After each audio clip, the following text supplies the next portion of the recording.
welcome. This is Rich Gurman, founder of the JV Insider Circle, and I want to welcome you to another edition of JVIC Success Stories. And I'm excited to be here with Dr. Irena Kyd. Irena, how are you today?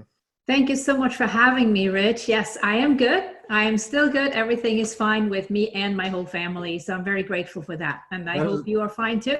I am good. I'm very lucky. I'm in beautiful Laguna Beach, California. The ocean is right there. So if there's ever a time to be basically stuck inside, I'm in the right place to be doing it. So I'm glad to hear that you are doing well. And obviously we're in a very unique and challenging time. And I think we'd be remiss to not fold that into this conversation that we're going to have today. So I'm glad to hear you're doing well. So we'll get in more to that, but just let's start at the beginning. Tell us a little bit about what you do. I know you have a background as a physician and now are doing different work. So the short version of what you're doing now and who you serve. Okay, so who I'm serving is basically female entrepreneurs and also some very savvy males. And my business is called Ultimate Success Mindset. So this is what I'm trying to do with people is go into that mindset, because we know that at least 80% of even financial success is based on the mindset. Now, most people hear that, but since they haven't experienced it, I have experienced it, and especially also with my husband, who has experienced it as a manufacturing business. They just hear it from other people. They hear it from Tony Robbins. If you don't want to believe me, believe him. Maybe he worked with so many people, right? But until you have really experienced it yourself, it's very hard to believe that. Why? That's where the beliefs training comes in that I'm using in my coaching, because there is a belief that it won't work for you. Yeah. And that is huge, right? This is the whole mindset work. People don't come to me or to anybody, maybe you either, to say, oh, I need to work on my mindset, or very, very few do, very few. But the others have other issues or problems that are much more superficial. But when you start digging, you always come back to mindset. I can't think of a more relevant time to be looking at mindset and looking at beliefs. I'm gonna try to quote myself, and I can't remember if it was my first book or my second book, but I basically said something like, you will manifest anything that you want in your life, but only at your level of belief. Perfect. You know what I mean? So if you don't believe, it's not going to happen. And so I guess the other thing I want to say is, I've been saying for years, like to do what we teach people how to do joint ventures, to work together and get themselves out there and build an email list and get clients and all this stuff. And the reality is, if people just follow the steps that we teach, they will succeed. It's very simple. It's not that complicated. Yet I know that probably more people than not won't actually implement the steps, which is frustrating for me. And I know the reason they don't do it is where you come in. It's a mindset issue. It's a lack of belief. And so I think that's always been there. And then when you factor in the intensity of what's going on in the world today with that just new level of fear, I mean, it's got to shrivel a lot of people up into a ball. So I'm really glad we're talking about this, because people need you right now. So let's go there. Like, how do you, right. What do you tell people now? Said it perfectly right. You know, you can give people the skill set and the strategy, but if they're not believing in themselves to be able to do it, it will not happen. And then they get reinforced what they believed all along. Oh, it doesn't work for me. And I'm coming from, as a retired physician, coming from the neuroscience behind it, because that is imprinted in your brain, you know, in our 2 million year old reptilian monkey brain, or whatever we call it, is imprinted that everything got to be careful. You got to watch out. Danger, danger, danger everywhere. And now, as you just mentioned, this is an unprecedented danger. We've never had this happen before, where literally you feel your life is threatened if you just step outside your house. And you don't even know if the danger comes inside your house by picking up a piece of mail. What happens if this guy is still driving the UPS truck, although he's sick? And even if he knows that he's sick because he needs to make money, he's still doing that. And all of that stuff, it just feeds the brain that is made to have you survive in the best way possible. And the way it does that is going back into look out for danger, danger, danger, danger everywhere. Mm. So what do we do about that? Yeah. See, that's the problem. That's the problem. It's basically, it is a belief, right? You know that it's a belief. And the good thing that we have learned now in the past, not even 10 years ago, I think, is that the brain has plasticity. And if we're talking about the mind is not something that's so woo-woo and out there. You know, the mind is anchored in the brain. It's facilitated, if you will, by the brain. If I don't have a brain, I can't even communicate my mind. So what we're doing is we're going and saying, let's change these core beliefs that holding somebody back. And there's a few that are very fundamental to every human being. And I would say before that, it was like 97% of the human race had these core beliefs and these fears. Only 3 were, and these are the ones that we know about, like a guy like Elon Musk and Jeff Bezos and these like totally visionary people that don't let fear hold them back, right? Now probably 99.5% are held back by fear in any way. And these are fundamental fears that in the end, you'll be afraid you die. Whether it is because you're ostracized, like now people like my sister who's in South Africa feels it is so hard to stay isolated, although she's a loner. She's a total recluse. And now because it's mandated, it's horrible for her. And that's just a belief that you can't get out of that because you can. And the way to get out of that, you were asking me, how do we do that? Yeah. I think you can try meditations, you can try affirmations, you can try journaling, you can try vision boards, and all of that is relatively superficial. I mean, I have dabbled in these things, and I have even done tapping, and I have done EMDR, and I have done memory consolidation, which all help.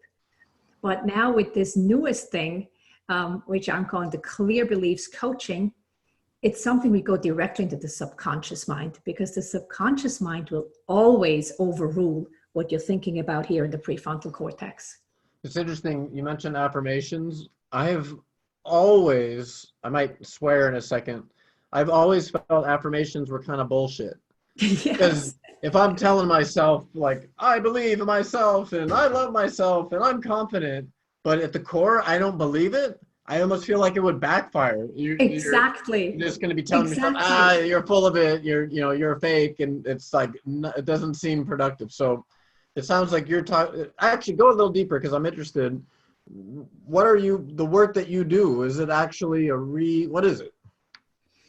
It has different kind of parts, but it always goes, we're working with directly as the coach with the client, we're working with the subconscious mind.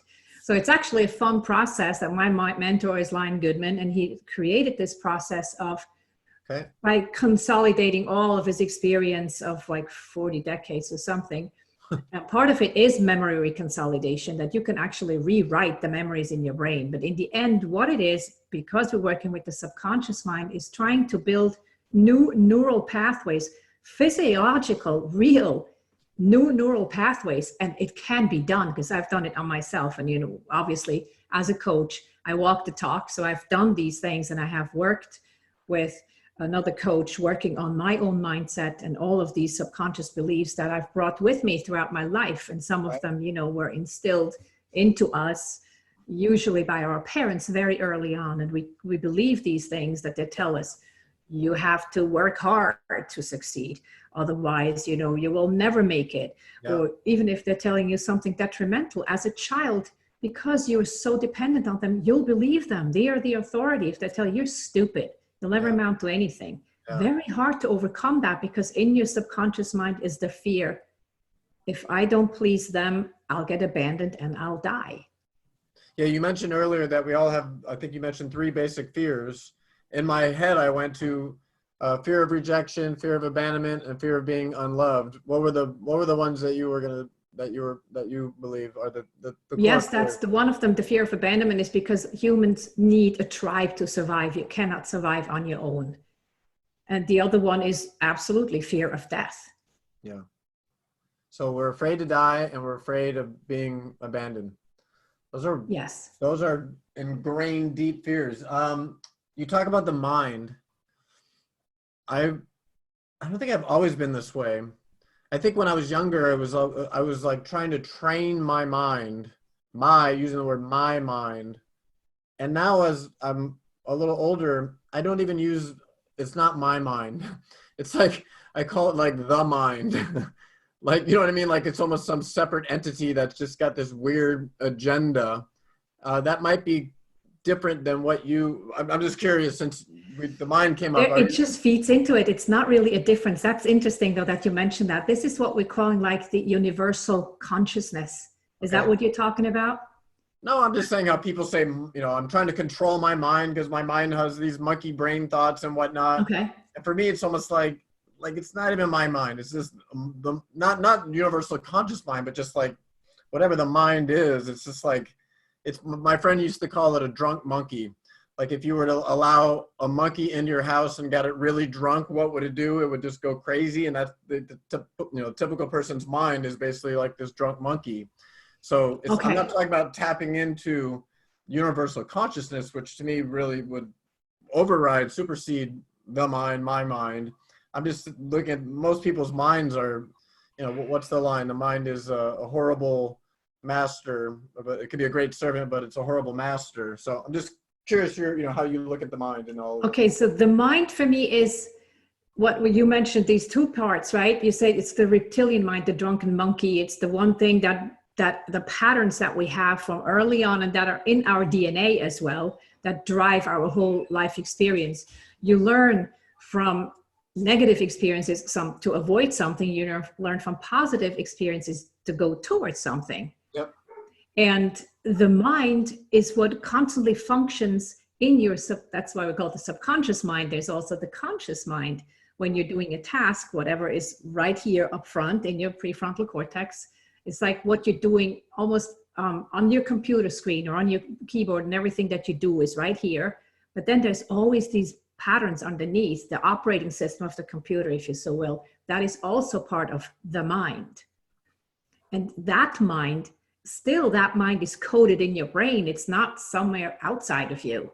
Yeah, okay. You can't escape it. It's just like you can't jump over your shadow. This is the mind. Everybody has that mind because everybody has a human brain. Interesting. Yeah, it's like it's hardware and software of a computer, I think, are analogy too. Yeah. Let's switch gears a little bit and then we'll come back around because I want us to end with like the best advice you could give people. Obviously your work, I haven't done your work, but it's pretty deep. It's not just No, it is very deep and it goes very deep very quickly. Okay. Yeah. It's not just a snap of a finger and you're healed. So there's only so deep we can go in a 15-minute conversation. Right. We'll come back to that, but I believe, correct me if I'm wrong, that you recently did your first, was it a telesummit? It was the second telesummit. I did a second telesummit. Tell me a little bit about I that. promoted and co-facilitated another person's summit. Nice. Speak to that. And the reason I say is normally these conversations are pretty much all about joint ventures, how you've used joint ventures and collaboration. Oh yeah. To We'll build your definitely business. love to go there. I want to talk about that a little bit, but I just felt like yes, absolutely. we had to deal with the reality of the world, and you're an expert there. So I'm hoping that this conversation can help people that might be struggling. Yes, of course. Tell me about whatever you want to share around your telesummits. Joint ventures and summits and collaboration. Yeah. Collaboration is the key word for the human race. Without collaboration, we'll go under, as we can see literally right now, right? We need collaboration, and everybody knows too, numbers are sexy. You need the numbers to succeed in business. You need these numbers. And the higher the numbers, the better you do. And that's why you want partners, you want joint ventures, you want somebody to jump in and promote you and help you promote and exchange and share. Yes. The collaboration is what lifts us all. It's like somebody said, a rising tide lifts all boats. Correct. Right.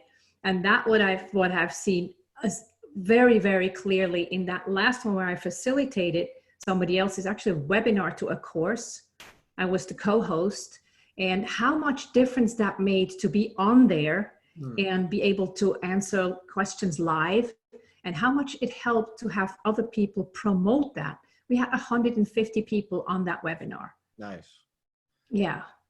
Yeah. So collaboration, I mean, obviously I started a business based on collaboration and based on the belief that competition is dead and that collaboration is the new competition and that we truly do all need each other. And to your point, now more than ever, is this is not just true in business, this is true in life itself. And it's so interesting, like, who knows where this whole thing's going, but like, we've basically been forced to go inside. We've been forced to go inward, which is a beautiful thing. People are finding, out of that need to still interact and collaborate, we're finding different ways, different technologies to do that. But we're still, like, a lot of people are alone right now, which for me, I'm an introvert, so this has kind of been not that bad. You know, we'll see how I feel 8 weeks from now or whatnot, but it's just the dynamic to step back, you know, to step out of any fear of what's going on and look at it. There's a lot of interesting levels to it, as I'm sure you have looked at also. So let's wrap up with the question to that person watching right now who knows they need to move forward in their business. They know they have a message that people need and they want to get it out there, but maybe they're in fear for a multitude of different reasons. Without going through your whole program and getting some healing that way, what's the best nugget you can share as we wrap up here for someone, just that hopefully will make them feel a little bit better? Yeah, well, I want to say we're all in the same boat. There is probably not a person on this planet who's not in some kind of fear right now. So do not let fear hold you back. If you need support, support is available, especially here in this community. Everybody is supportive, otherwise they wouldn't be here, right? Like Rich, you're saying competition is dead, it's collaboration. And now we're actually forced to look into this and see, hey, if you don't collaborate, you will die or might die, you know, country-wise, even worldwide, even we're in this together and everybody's in this together. So go and get help. Go and find somebody that can support you and that you can support, because then it makes you feel so much better. Like I said before, a rising tide lifts all boats, collaboration, and rising together and building each other up lifts everybody's vibration. If you want to come, I'm also a certified law of attraction coach. You're coming from the vibration. Let's, you know, increase the vibration of everybody. Even if you're afraid, find the courage. Find the courage to speak out. Find the courage to reach out to someone and ask for help. They're here. Beautiful. Do you know my first book was about the law of attraction? No, I didn't know that. See, we have more in common than I thought. Remember I said I had a quote in one of my books, and I can't remember if it was that one or the next one, but it might have been. There you go. I think it was probably in that very first book in like 2007. So, and it holds true. And the last thing I'll say, just how it's not like my actions don't only affect me. You know, Never. I'm not like I've been very isolated for a while now. And it's not just to protect me. Quite honestly, I have extremely limited fear that I would get sick and have a negative consequence. Part of me is like, give me the darn thing so I can just be immune to it and move forward. Exactly. I'm feeling the same way. I'm not really worried about myself. Now, like, which I don't think is just a positive belief as much as it's because you know that you took care of yourself, right? Thank you. Right. Like I've worked hard for years to strengthen my immune system. So I feel strongly I'm going to be okay. It's for other people. Like never has there been a time where what I do affects you and him and her. It's like, that's there's, as scary as this whole thing is, there's a couple silver linings. As someone who is definitely an environmentalist and loves the ocean and the environment, like the impacts to the environment right now are, to me, the great silver lining. Like the world has just stopped spinning and the machine was turned basically off, and what we're seeing with air quality and water quality and the animals, I mean, there's so many beautiful things there, but that level of the humanity of how what I do impacts you is a close second to.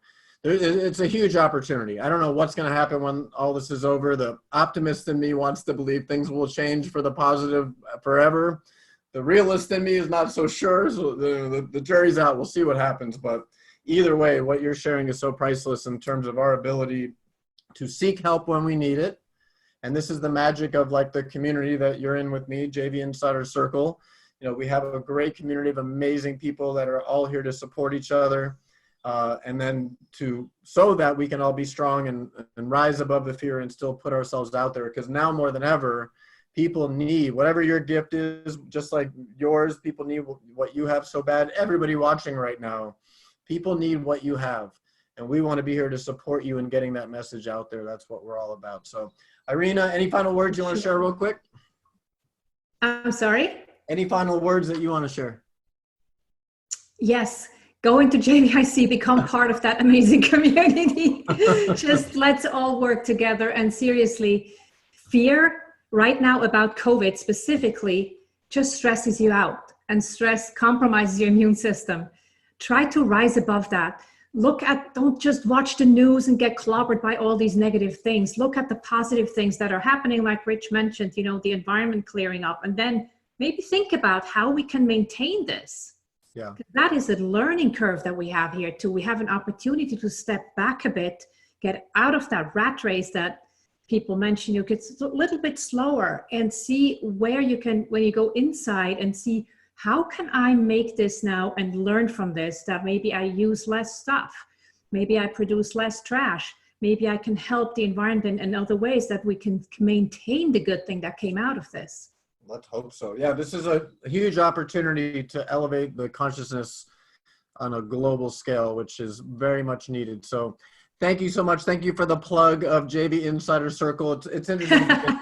I've said for years. No, I truly feel that way. It's not just a plug. No, I know you wouldn't say it unless you believed it, and I thank you. And I've always said, like, JVIC is the place to be, to learn the tools, to put yourself out there as a coach, author, speaker, expert, and get your message out there.